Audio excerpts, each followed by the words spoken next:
Hello, and welcome to Episode 1 of Sorastro's The Lord of the Rings painting series.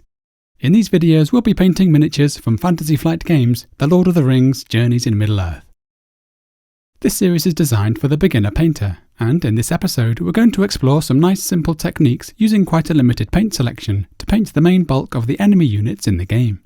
This will include the Goblin Scouts, Orc Marauders, Orc Hunters, and Ruffians. Subsequent episodes will then aim to broaden these techniques when we cover the Wights, Hungry Wargs, and the Hill Troll, and finally the 6 hero figures.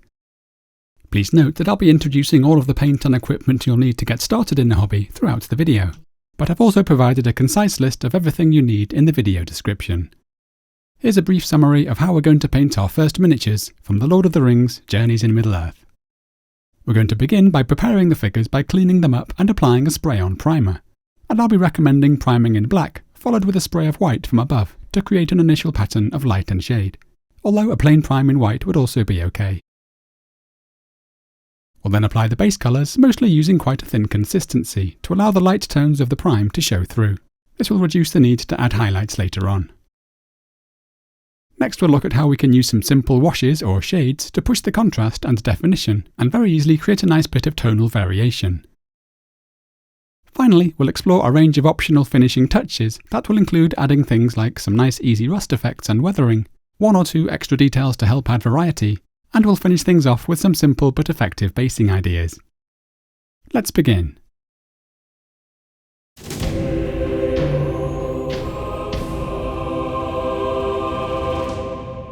Firstly, just as a precaution, if the miniatures appear slightly greasy at all, it's worth giving them a quick clean with some warm soapy water. This is just to remove any traces of releasing agents that might be left over from the moulding process, which can interfere with the paint adhering to the model. It's then worth checking the figures for any obvious mould lines, such as you can see here on the top of this ruffian's head. I normally use the edge of a craft knife to scrape these away.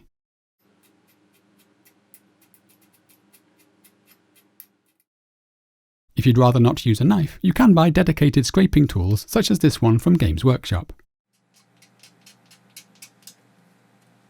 You could also use a small modelling file, which come in a range of shapes and sizes. This can leave a slightly rough texture when used on plastic, however. I wouldn't worry about removing every single mould line, but it's worth looking for the more prominent ones on the main flat areas, such as here on this troll's bicep, as they will be quite noticeable once we've applied some paint. Before we begin painting, we need to first prime the figures with a spray-on primer to provide a better surface for the paint to stick to. I'm going to be priming my figures in black, followed with a spray of white from above to help bring out the details, and create an initial set of highlights which can be quite useful when painting. If you'd rather just use a single primer, however, then I'd recommend priming in white.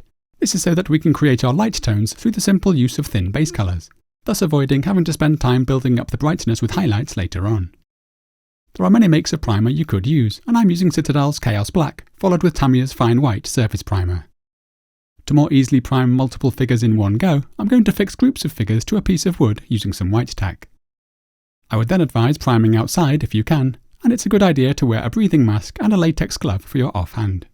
We then need to give the can a good shake for a couple of minutes, and we then spray past the figures from a distance of around 8 to 10 inches, making sure we rotate the miniatures to get all angles.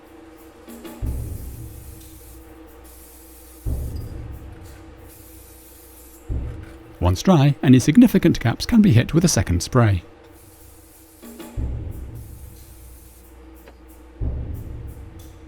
Next I'm going to spray my white primer directly from above.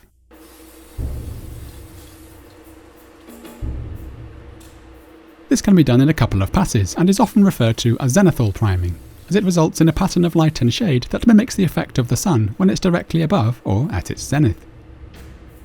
If you have an airbrush, it's possible to achieve a smoother set of zenithal highlights by also using an intermediate grey tone. After the initial prime in black, for which I'm using Badger's Steinalres Black Primer, I'm going to apply a mid-tone grey, in this case Vallejo's Cold Grey, downwards from a roughly 45-degree angle all around the miniature.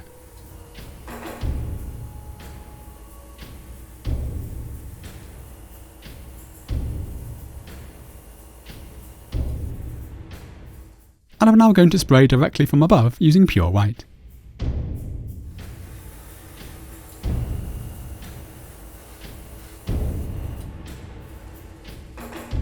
Although we can see here that the airbrush approach, as seen on the left, gives us a smoother looking set of zenithal highlights, it's important to note that there will be little to no difference once the figures are actually painted, as you can see here when we compare these two Goblin scouts.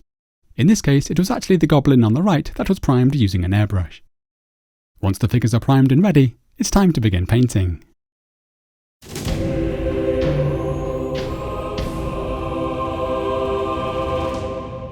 Before we begin, let's take a look at the supplies you'll need to get started. Whilst any established painters watching this should have no problem following the underlying techniques with whatever paints you already have in your collection, for the benefit of anyone who's new to the hobby and would like to follow along as easily as possible, I'm going to recommend picking up Vallejo's Basic Colours model colour set. This is a fine selection of hobby paints, including black and white, all of the primary and secondary colours, and even a silver and gold for painting metallics. And, to keep things as simple as possible, I will only be using colours from this set throughout this video, although I may be introducing a few extra colours as the series progresses. Next, I'm going to recommend picking up some of the Citadel shades, or washes, which are extremely useful when painting miniatures quickly. There is a wide range of shades available which can be bought as a complete set, but the individual shades I'll be using in this video are Nuln Oil, Agrax Earthshade, Athonian Camoshade, and Reikland Fleshshade. I'd also recommend picking up some Larmian Medium, which is useful for thinning the shades down. This next item isn't essential, but will make the painting process that bit easier. I'm going to be using a flow enhancer when applying my base colours, which alters the viscosity and surface tension of the paint, encouraging it to flow more easily across the surfaces and into the recesses. This flow enhancer is by Daler and Rowney, but you'll find several other brands that will work just as well. We'll also need a brush, a full discussion about which is beyond the scope of this video, but I'm currently using a size 2 brush by Rosemary & Co. from their Series 8 range. There are of course many other makers of brush, such as Winsor & Newton and Raphael, and over time you'll most likely develop your own preferences. All I'd suggest to begin with is that you do invest in at least one decent size 1 or size 2 Kolinsky Sable brush, and perhaps a couple of cheap synthetic brushes for mixing your paints or doing more damaging techniques such as stippling. I will also be using a couple of the Series 56 flat brushes for dry brushing, but these aren't essential. Finally, we're going to need a palette, and for now I'm using a cheap plastic palette with plenty of small wells, although you may wish to advance onto using a wet palette as you progress. I also like to have some paper or paper towels nearby for unloading my brush, and of course we're going to need some water, both for cleaning the brush and thinning the paints. Incidentally, if you're not using a wet palette and wish to take a break from painting without having the paints dry up, I find that wetting the edge of the palette and pressing down some cling film does a nice job of preserving the paints. Before we start, it's always a good idea to mount your figures to something whilst painting, so as to avoid handling the miniature directly, which can lead to the paint rubbing off. You can use anything you like for this, including spare paint pots and small containers, and the figures can be stuck down with simple white tack or poster putty. Although there is now a market for specially made products, such as this screw cap design, which is part of the Hobby Holder mini painting handle set. Whatever you use, it's important that it's something you feel comfortable working with, and I personally like to use fairly small holders that allow me to keep my wrists resting on the worktop, giving maximum stability and control. With that out of the way, let's begin. As mentioned, in this video we'll be painting the Orc Marauders, Goblin Scouts, Ruffians and Orc Hunters. Although I'll be batch painting all 18 miniatures in one go, you could of course paint one group at a time to make things more manageable if you like. Before laying down the colours, I'm going to first apply a white dry brush to help make the raised details pop. This is quite a quick optional step that is just one more thing we can do to offset the need to add highlights later on. I'm first giving the paint a quick shake before squeezing some out onto the palette.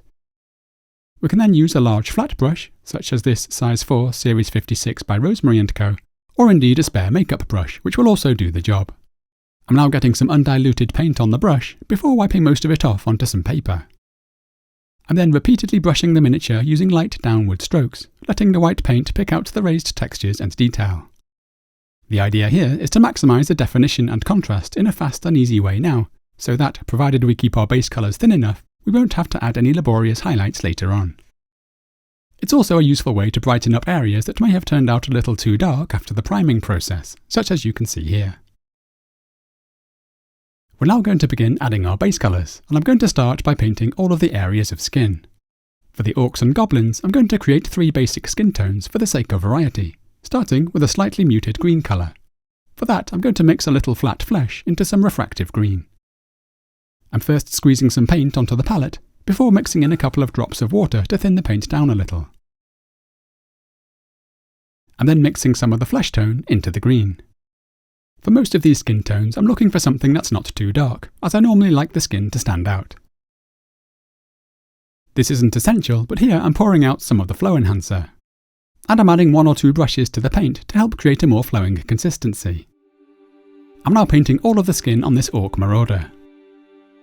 If you're using Citadel colours, this is pretty close to something like Lauren Forest, and I'll provide some other suggested colours from the Citadel line for the remaining skin tones in the video description.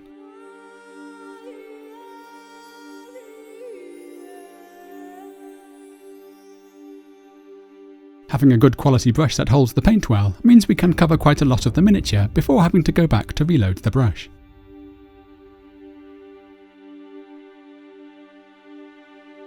You can see I'm painting this quite quickly, and I'm not too worried if I clip some of the armour and cloth. And with all of these base colours, just a single layer is all we need. With each skin colour I mix, I'm going to be hopping between the different units, ensuring that I have a nice variety of tones in each one. So I'm also using this for a couple of the Goblin Scouts.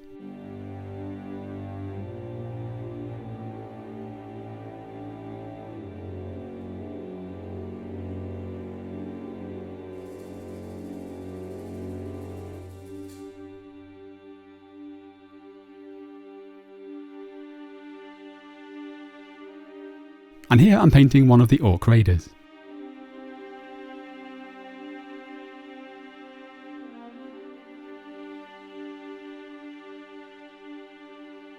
For my next skin tone, I'm going to darken some yellow ochre with a little refractive green and some flat brown.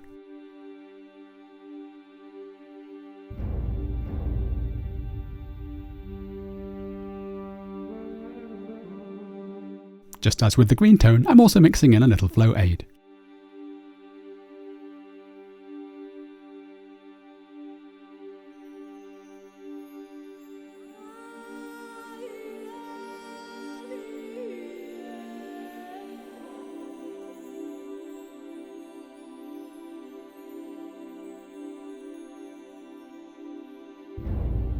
Choosing and trying out different colour combinations can be a fun process, and I'd encourage you to experiment.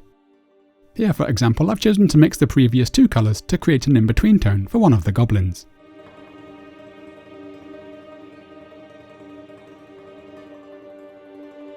For my third main skin colour, I'm going to create a Caucasian skin tone by mixing some flat brown into some flat flesh.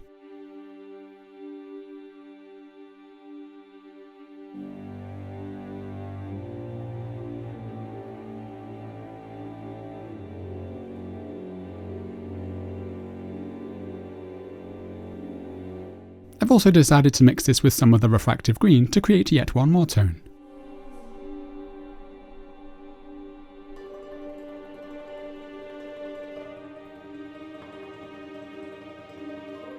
I'm now returning to the Caucasian skin tone and using it to paint the skin of some of the Ruffians.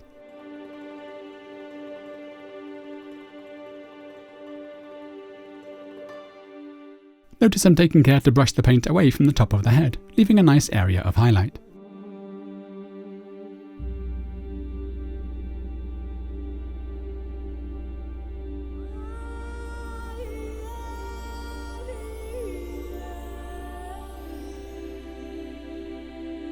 For my dark-skinned Ruffians, I'm going to mix a little flat blue into some flat brown.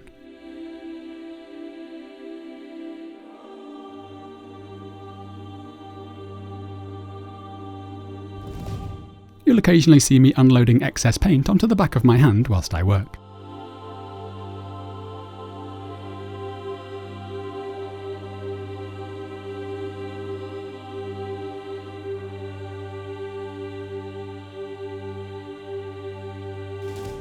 We'll be adding some further depth and tonal interest to these skin tones with some shades in a while.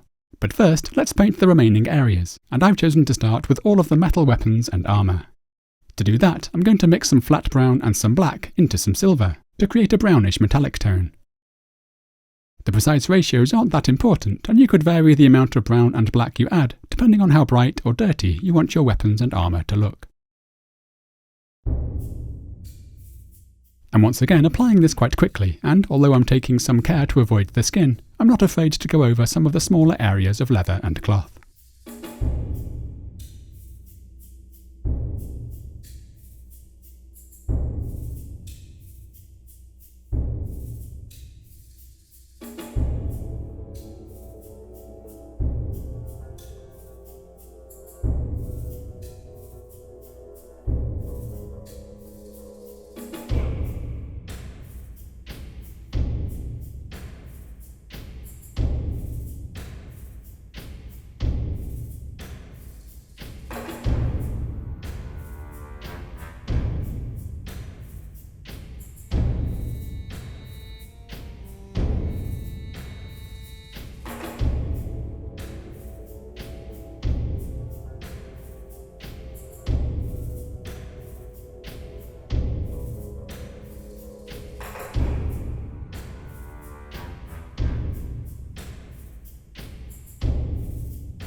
With that done, we now need to paint the areas of leather and cloth.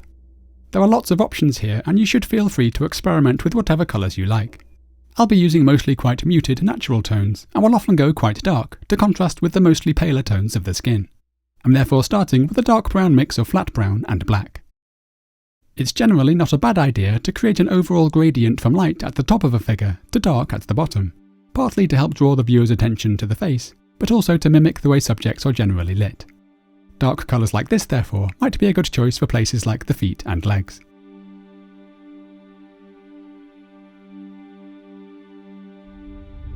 It's also not a bad idea to use the same colour for different parts of the same figure, and here in particular I like how this dark brown contrasts against the pale skin tone, helping to break the figure up. For these goblins, however, I'm quite happy for them to have a fairly homogeneous dark mass of armour and cloth, so I'm not too concerned about carefully trying to separate the different materials. Sticking with the dark theme for a moment, for any areas I want to be essentially black, I'm going to mix some flat blue into some black to create a more interesting bluish grey tone.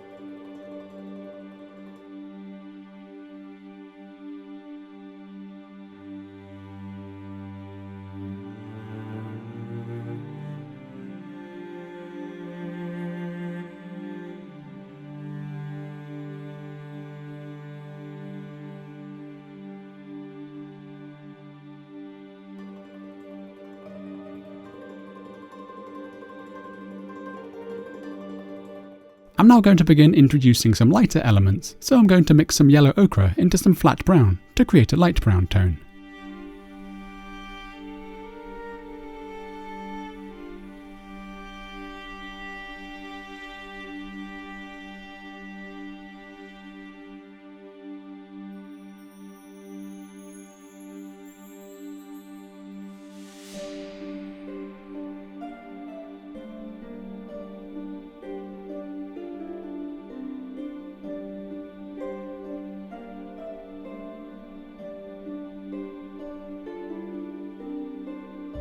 And here I've darkened it down a little with some black.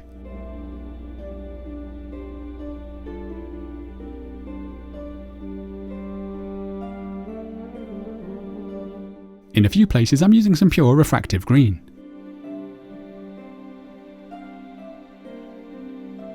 And here I'm mixing some of the green into some yellow ochre.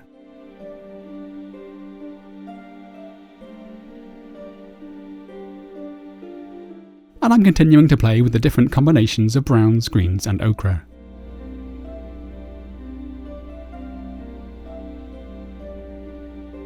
This, for example, is flat green mixed with flat brown.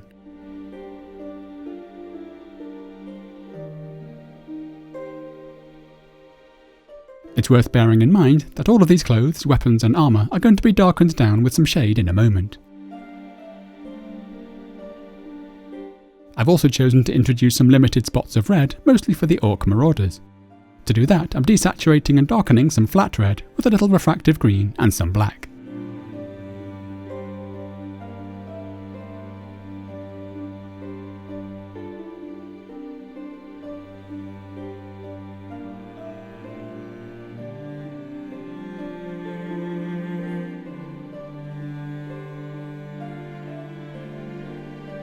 For the facial hair on the Ruffians, I'm using mostly different shades of grey.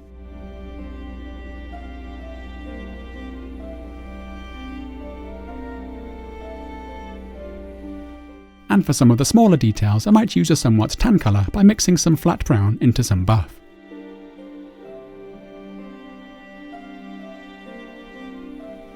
Details like these ties around the legs are pretty optional, and I'm certainly not doing it for all of the figures, although it is a nice way to break things up a bit.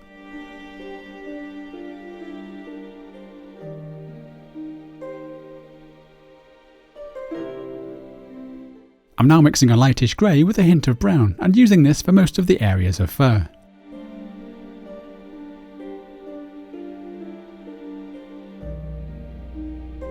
this just leaves a few final details. Here, for example, I'm mixing a little of the tan colour into some white and using this to articulate the teeth on the Orc Marauders.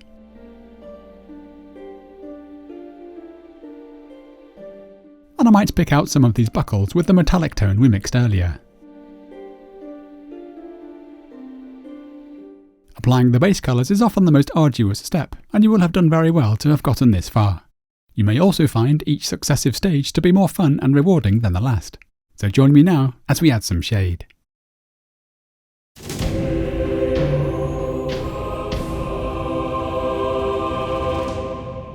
We're now going to apply some washes or shades, which will have several effects on the miniature, as we'll see in a moment.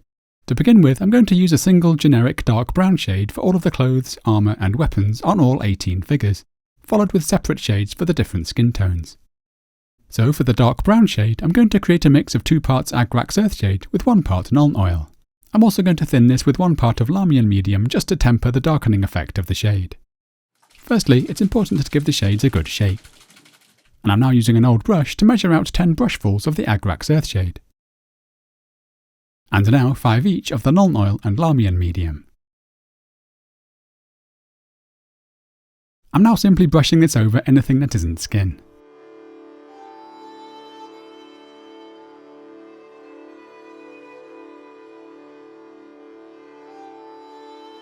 You can see how nicely this flows into the recesses, which darkens the shadows, producing a stronger sense of contrast.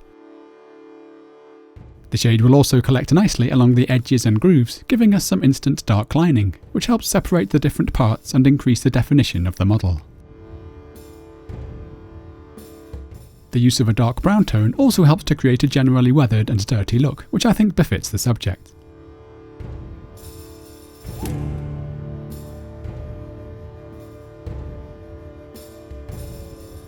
This can also be used for the facial hair on the Ruffians.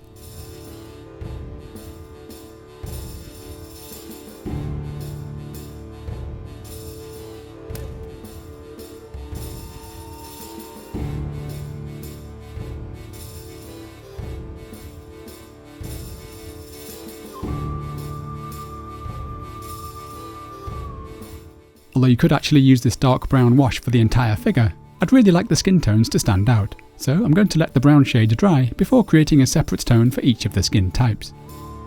I'm going to start by shading the skin of all the Ruffians using Reikland Fleshshade, which I'm thinning with an equal amount of Lahmian Medium. Around 6 brushfuls each of the Fleshshade and the Medium should be enough to cover all 6 of the Ruffians.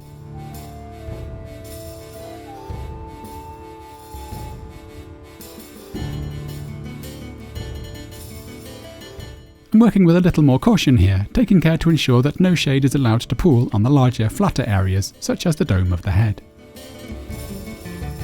We can also soak up any excess shade with the brush, such as we can see here in the eye sockets.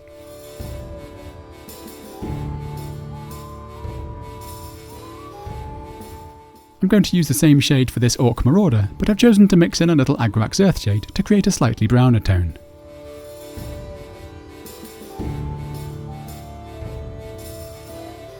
Once again, we can see how nicely this flows into the recesses, giving us some nice easy contrast.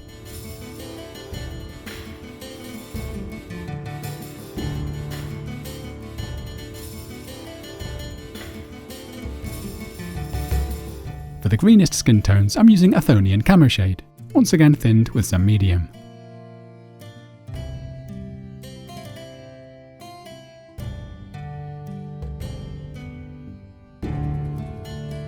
Here I'm once again soaking up a little of the excess.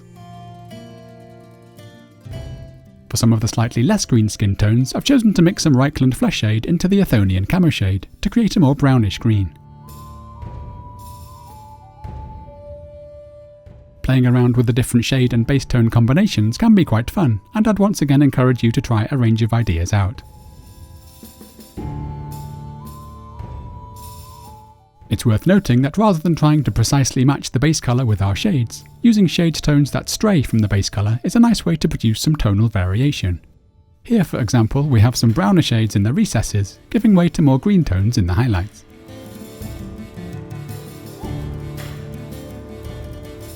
I'm now going browner still for the more yellowy skin tones.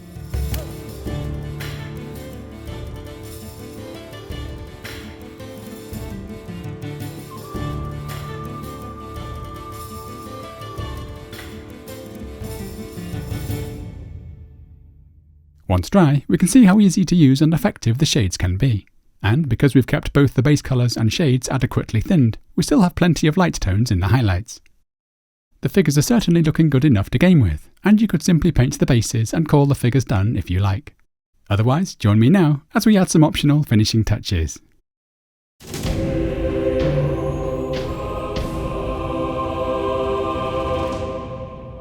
I'm going to begin by creating some simple rust effects for the weapons and armour. To do that, I'm going to prepare some clear orange and flat brown in the palette. These can then be partially mixed to give us a nice range of orangey brown tones to play with. There are no rules here, you can simply stipple the paint on wherever you like. You can also try varying the consistency. Using less diluted paint can give quite strong, concentrated areas of rust, whereas thinning the paint down allows us to create more subtle shifts in tone.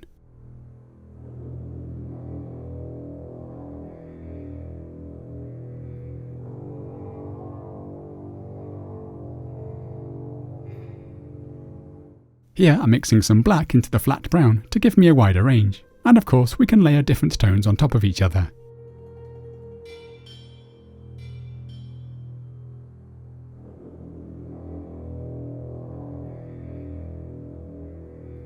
It's a good idea to use either a cheap or an old brush when applying the paint in this way.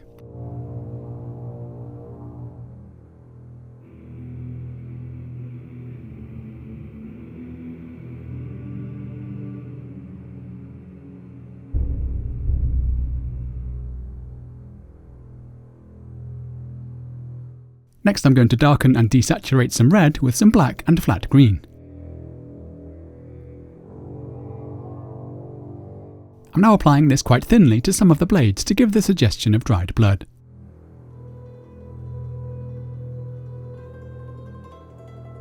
I might also brush this over some of the knuckles of the Ruffians and also to one or two of the noses, to create the impression that they may have had a recent brawl at the local tavern. Here I'm applying a slightly more concentrated red to some of the elbows, and here to create a head wound. For the Orcs and Goblins, random spots of colours like yellow, ochre or even flat green can be added to the clothing and armour to add some further touches of grunge and visual interest.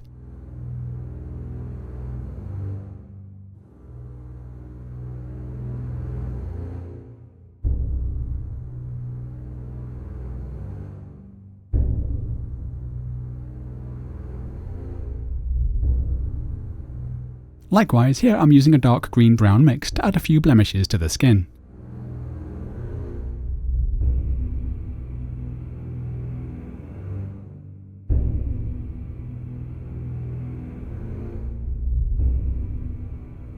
And I'm now using quite a thinned down dark grey to provide some hair to some of the Ruffians. The last thing I'm going to do before basing the figures is to create a light metallic tone by mixing some silver with some buff and some black.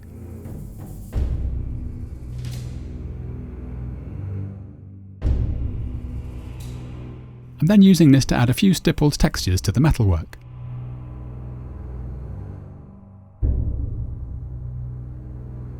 This is also good for creating some rough edge highlights and scratches.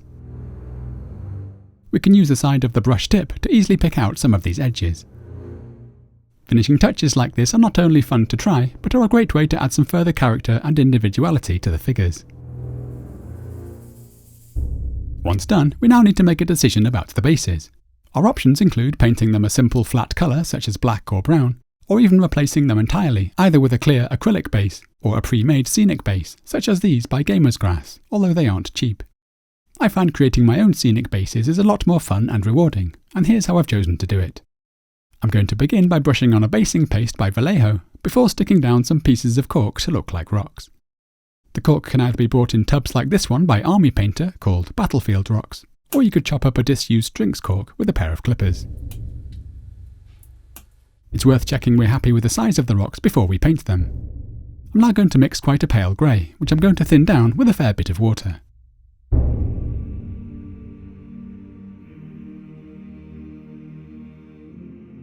We can then mix this paint in with the cork until they're well coated, and it's okay if some of the brown cork tone shows through. I'm now spreading the cork out on some paper to dry.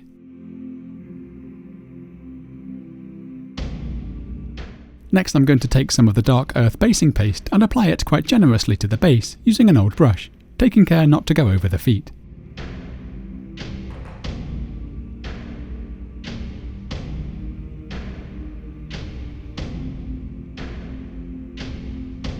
We can then use a pair of tweezers to drop our rocks into the paste.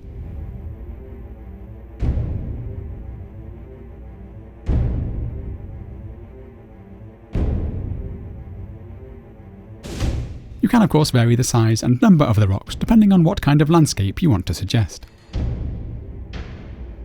I'm now placing these in front of a fan to speed up the drying time.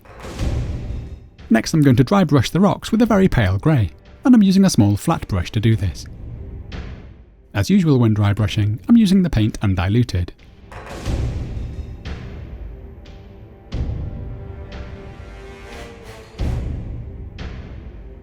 We can also dry brush the surrounding ground to pick out the texture.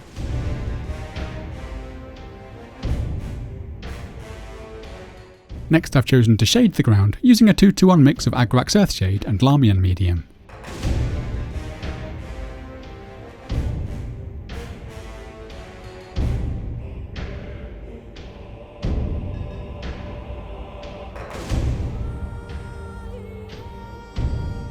Finally, I'm going to stick down some grass tufts, and I'm using a range of products by Gamer's Grass to do this. These come in a range of different colours and lengths, and I'm using the wild tuft versions, which just means they come in a variety of organic shapes. I'll mostly be using tufts from the 2mm range, and I've chosen moss, dark moss and dry green. Although they are self-adhesive, for extra strength I'm sticking them down with some PVA glue, which I've thinned with a little water. All we need to do is peel off our chosen tuft, in this case a piece of the 2mm dark moss, dab it in the PVA and glue it in place.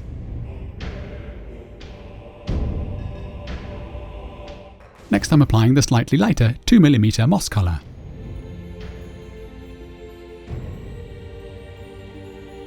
And just for comparison, here's some of the 2mm dry green. I've also chosen to dry some of the longer tufts if somewhat more sparingly. Here for example is the 5mm autumn. And here's the burned 6mm tufts.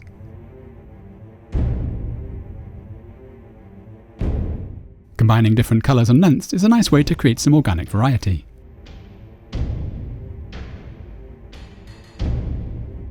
Once done, I'm going to paint the rims of the bases in black.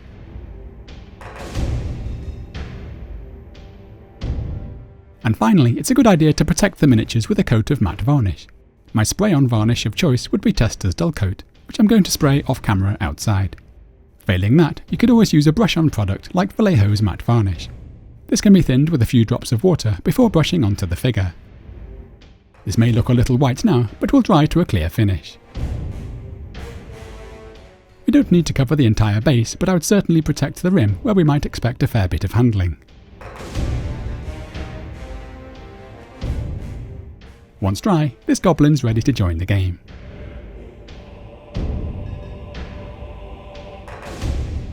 And this completes episode 1. Thank you so much for watching. I hope you've enjoyed the video. If so, do please subscribe to the channel and hit the notification icon to ensure you don't miss future episodes. Please note once again that you'll find a full product list in the video description below, along with links to where I can be reached on Facebook, Instagram, Spotify and Twitter. My very special thanks go out to the amazing patrons who are funding these videos. If you'd like to help support what I do, then do please consider hitting the Patreon link to find out more.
Join me again soon as we continue painting miniatures from the Lord of the Rings Journeys in Middle-earth. Happy painting!